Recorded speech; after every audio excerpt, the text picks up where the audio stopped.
A4 용지 대신에 요만한 종이 쪼가리 하나 가지고 왔습니다. 제가 오늘 세 가지를 이야기할 건데요. 첫 번째는 박찬줄 장군님이 징역 4개월과 집행유예 1년을 선고받으셨죠. 그 184만 원에 대해서만 다들 우리 쪽에서도 이야기를 하는데 184만 원 이전에 3년 전에 그 고물상 사장님한테 2억 2천을 빌려주었고요. 3년이 지나도록 원금과 이자를 한 푼도 못 받아서 3년을 기다려서 카톡으로 언제 줄 건지 물어봤을 때 단지 카톡 답장으로 예, 경리 5천만 원으로 이자를 드릴게요. 언제 어떻게 얼마를 어떻게 나눠서 이런 게 없이 5천만 원 드리겠습니다라는 공수표를 카톡으로 이야기했을 뿐인 것 가지고 이분이 징역 4개월을 선고받고 집행유예 1년을 선고받은 거거든요. 우리는 신문에서 나오는 것 뒷배경을 우파로서 좀 더 매의 눈으로 분석을 해서 이 징역 4개월조차도 얼마나 불법적이고 얼마나 악의적인지에 대해서 우리 스스로가 알고 이야기를 해줄 수 있어야 되고 모르는 사람들한테 이야기를 해주면서 알려줘야 되지 않겠습니까? 그래서 제가 첫 번째는 박찬주 장군님의 징역 4개월 형에 대해서 184만 원의 그 건에 대해서 우리가 좀 더 공부하자는 차원에서 하나 말씀드렸고요. 어저께 다들 여기 계신 분들 화나 계시는데 이들이 계속 이야기하는 게 민주화를 이야기하죠. 저는 대한민국이 민주화가 됐다라는 게 이해가 안 됩니다. 인민민주주의의 민주화면 이해가 가는데 자유민주주의를 무너뜨리는 민주화가 왜 민주화라서 대한민국이 민주화가 됐다고 하는지 저는 잘 모르겠거든요. 1987년도에 넥타이 부대들이 민주화를 이루어냈다고 하는데 이 인민민주주의를 이끌어온 넥타이 부대 분들 지금 대한민국이 적화 통일이 돼가는 적화가 돼가는 이 시점에 왜 들고 일어나지 않는지 저는 그 시절 넥타이 부대 분들한테 다시 한번 묻고 싶습니다. 당신들 민주화를 위해서 일어났다면 지금 다시 넥타이 부대로서 서울 시내 거리를 점령하시고 민주화를 다시 외쳐야 되지 않겠습니까? 맞습니다. 우리가 원하는 건 인민민주주의가 아니고 자유민주주의였다. 넥타이 부대들이 원했던 건 자유민주주의였다라고 다시 외쳐야 되지 않겠습니까? 맞습니다.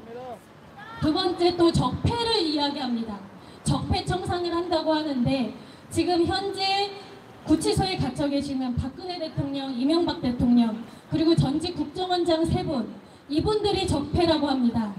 무엇이 적폐입니까? 국가의 안보를 튼튼히 한 것, 나라가 부강하게 한 것, 보국 강병을 위해서 애쓰고 잠 안 자고 일했으면 자기의 맡은 바 직분을 다했더니 적폐라고 해서 청산 대상으로 여겨졌습니다. 예, 이 적폐의 기준이 북에서 보는 적폐입니까? 남에서 보는 적폐입니까? 그렇죠. 대한민국을 위해서 일하신 외채를 빨리 상환했고 국고를 60억이나 미리 쟁여놓으신 게 적폐입니다.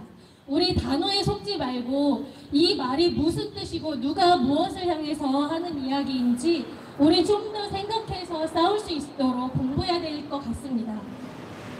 세 번째는 이들이 요즘에 많이 이야기하는 것이 평화죠. 저는 이번 9월 19일 회담 이후에 우연히 외신 기자의 인터뷰를 했거든요. 제가 한 이야기는 대한민국은 1953년 7월 27일 이후에 계속 평화였다. 하지만 오늘부로 우리는 평화 시대가 종료가 됐다.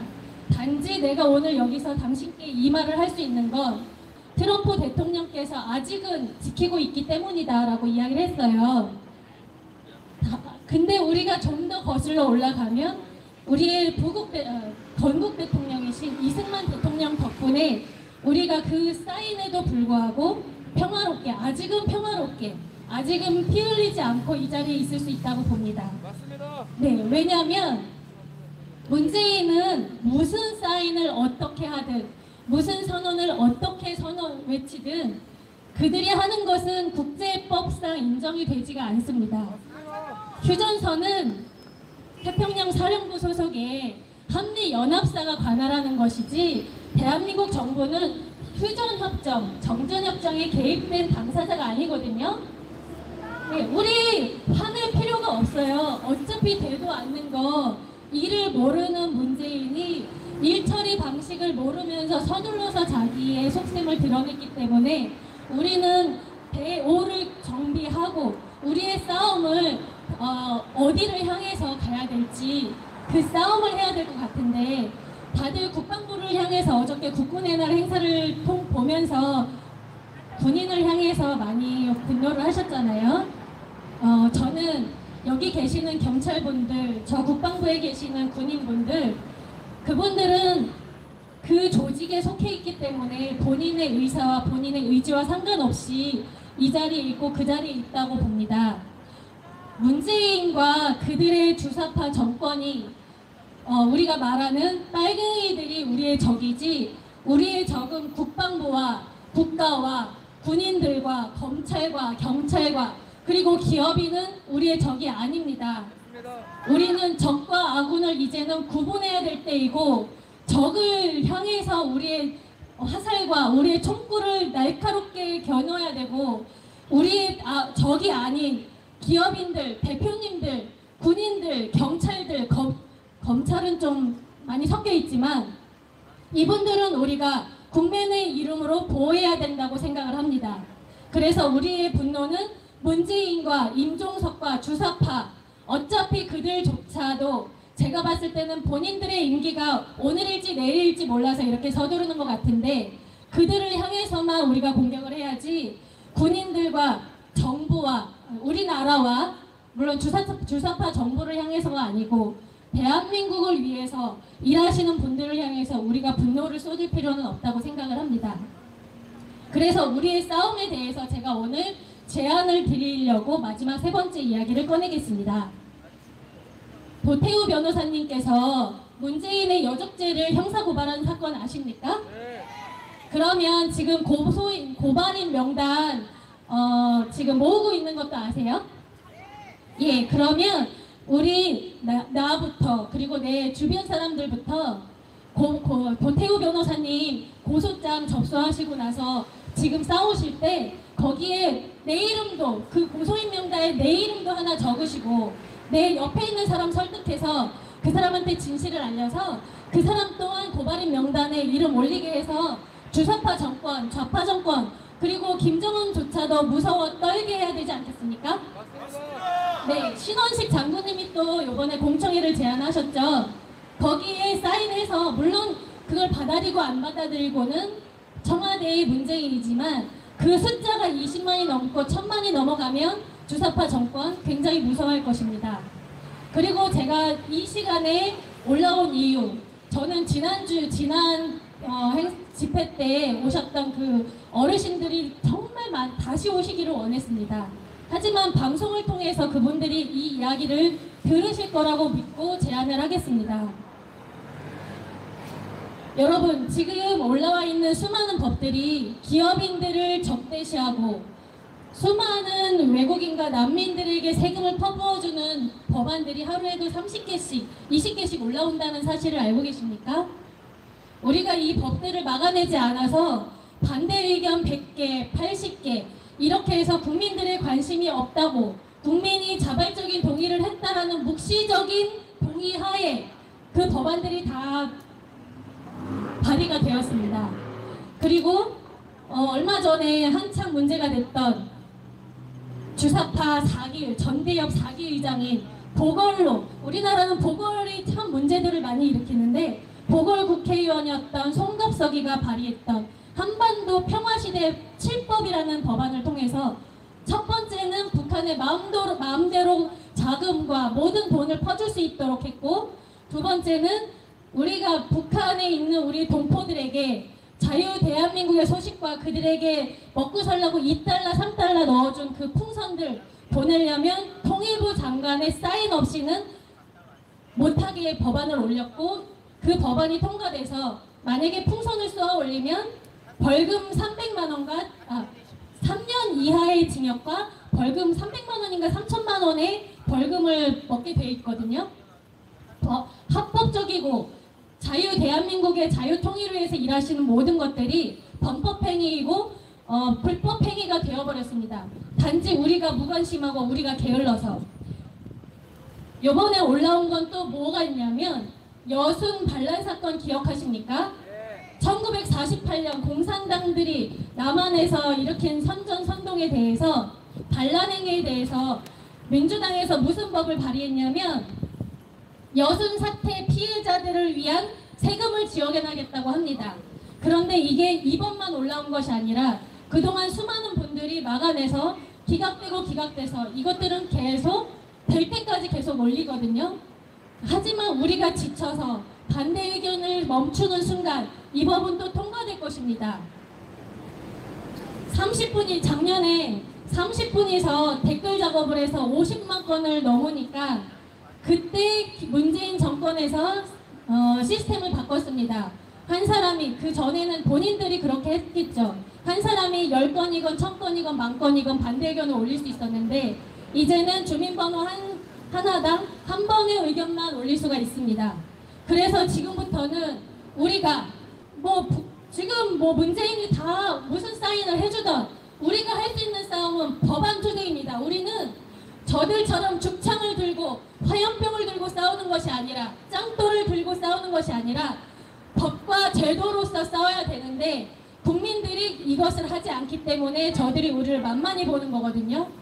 제가 지금 갖고 나온 이것은 2003년 9월 3일자에 우리나라에 영재교육 관련한 법안이 있었습니다. 그 법안에 대해서 법안을 개정하기 위해서 이러한 책자도 만들고 공청회도 하고 그리고 소위원회에서 수많은 토의를 거쳐서 한 주를 바꿨습니다. 2주를 바꿨습니다. 하지만 지금 올라오는 모든 법안들은 그저 즉흥적이고 어떠한 공청회나 어떠한 심사 없이 바로바로 올라오고 있는데 대부분은 우리의 적을 기업으로 하고 우리의 세금들을 난민들과 중국 사람들한테 퍼주는 것이고 우리의 세금들을 그들이 좋아하는 주사파 정권한테 북한한테 퍼주는 법들입니다. 그래서 제가 지금 제안하는 것은 태극기 집회에 많은 국민들이 모이신다는 것은 저도 알고 여러분들도 알고 동영상을 보시는 여러분들도 아시니 핸드폰으로 국회 홈페이지를 가입할 수 있는 분들을 저는 젊은이라고 칭하겠습니다. 어플을 내려받아서 설치해 줄 수 있는 분들, 그분들을 젊은이라고 칭하겠습니다. 그리고 내가 그걸 모른다, 내가 할 줄을 모르는데 니들이 도와주면 내가 문자질은 하겠다 하시는 분들을 어르신이라고 하겠습니다. 제가 이번 주 토요일은 시간이 너무 없고 다음 주 토요일부터 저 혼자라도 태극기 집회에 1시간 전에 가서 할아버지 할머니들께 어르신들께 국회 홈페이지에 가입하시도록 가입을 도와드리겠습니다. 회원가입 한 번만 하면 그 다음부터는 입법 예고 시스템 어플을 깔아드릴 테니 그 어플 수시로 들어가셔서 읽어보시고 말도 안 된다고 하면 반대합니다. 뭐라고 써야 될지 모르시겠으면 반대하는 의견들 카톡방에 많이 떠다니니 복사해서 그냥 붙여 넣으십시오. 그리고 또 제안합니다. 그래서 태극기 집회 모든 대표님들 제가 만날 수 있게 자리 좀 만들어 주십시오. 각 단체분들이 각 집회마다 태극기 단체마다 다 쪼개져 있다고 하니 그 집회에 오시는 젊은 분들 모아서 어르신들 회원가입 시켜드리는 거 3개월이면 다 끝나지 않겠습니까? 네, 3개월 동안 모든 어르신들 국회 홈페이지 가입해드리고 입법 예고 시스템 어플 깔아드려서 입법 반대 어떻게 하는지 알려드리고 그리고 제가 지난번에 제안했던 것처럼 국민의례 끝난 후에 사회자분들이 이번 주에 막아야 될 법안들, 이번 주에 올라온 법안들이 무엇이며 여러분들 어르신들이 도움 주셔서 몇만 개의 반대로 이 법안이 문제가 됐고 그래서 폐기가 됐습니다라는 것을 발표해 주십사 저는 제안을 합니다. 그리고 마지막으로 또 한 분한테 제안을 하는데 박근혜 대통령의 탄핵 이후에 유튜브를 만드셔서 적어도 이 태극기를 든 국민한테 10원이라도 받으셨던 유튜버 분들 후원 계좌 봐가지고 그걸로 밥벌이 하시는 분들 방송하시기 전 제일 처음 법안에 대해서, 지금 올라온 법안에 대해서 이 법안이 왜 문제가 있고 그래서 지금 몇 개로 망했는지 이거 꼭 짚어주십시오. 그래서 우리 법과 제도로 이 악법에 대해서 분석해주고 이야기하는 분들은 우리가 대한민국, 자유 대한민국을 수호하는 우파라고 봅시다. 그래서 젊은이들은 어르신들에게 회원가입해드리고 어르신들은 틈나는 대로 어플 잘 만들어졌거든요. 그 어플에 접속하셔서 무슨 법안을 이것들이 올려서 세금을 어떻게 뽑아먹으려고 하는지 철저하게 막아주십시오. 10,000명, 20,000명이 동시 접속하셔서 이거 안 된다라고 했을 때 문재인 정권, 주사파 정권뿐만이 아니라 이것을 지켜보는 수많은 외신들이 있습니다. 그래서 그들에게 대한민국은 단지 방송의 거짓말에 의하여 북한 김정은을 귀엽다고 보는 정신나간 사람들만 있는 것이 아니라 대한민국을 지키기 위해서 법과 제도와 모든 합법적인 것으로 싸우려고 하는 건전한 지식을 갖춘 교양 있는 대한민국 국민들이 몇 명이서 대한민국의 법과 제도를 지키는지 우리 전 세계에 보여줍시다. 네, 제가 이것을 태극기 집회하시는 분들 그리고 그 수많은 단체장님들께 제안을 하오니 제발 이 이야기 좀 전달 좀 해주시고요. 그리고 지난번에 오셨던 그 할아버지시지만 메가더 장군도 70세에 인천 상륙작전 성공하지 않으셨습니까? 할아버지들 젊은 시절 국가를 위해서 목숨을 바치셨고 대한민국은 그들을 위해서 세금을 들여서 가르치고 입히고 먹였습니다. 지금 정년 퇴직하셨지만 머릿속에 상식과 지식과 지혜와 경륜이 더해졌으니 저를 못 믿으시면 태극기 집회에서 젊은 아이 5분이서 젊은 아이 하나만 제대로 키워주십시오. 군사 작전, 군사 전략 가르쳐 주시고 이 아이들이 앞으로 무엇을 해야 될지 5분이서 한 사람만 키워주십시오. 그러면 대한민국 곧 대오를 정비해서 자유민주주의 그 깃발 다시 탈환할 것이라고 믿습니다. 네, 이 일 같이 했으면 좋겠습니다. 감사합니다.